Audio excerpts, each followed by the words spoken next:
Hello there, it's Sev here from Three Counties Motorhomes and welcome to the video guide on using the Hillside Leisure or Sargent AC77 control panel that you see here in front of me.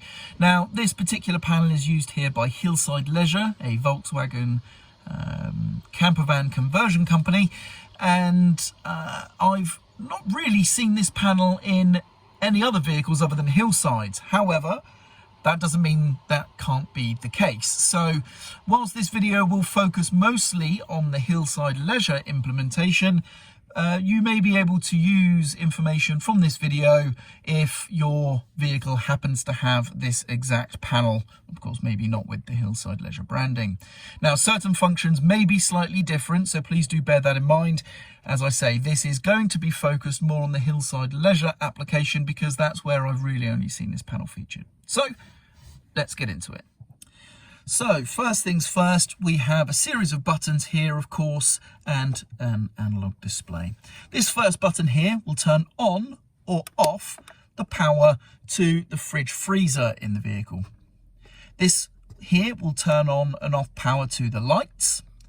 This one here turns on and off power to the water pump. And when the pump runs, you can see the little green LED will show up just there. This one is a temporary rocker switch, and when held down will show you your battery condition, as you can see on the analog display just there with the needle moving.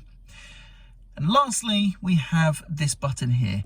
This, when the engine's on, will provide power to the hot water boiler that features on the Hillside Birchover campervan that we're in currently. So that will turn on your hot water boiler.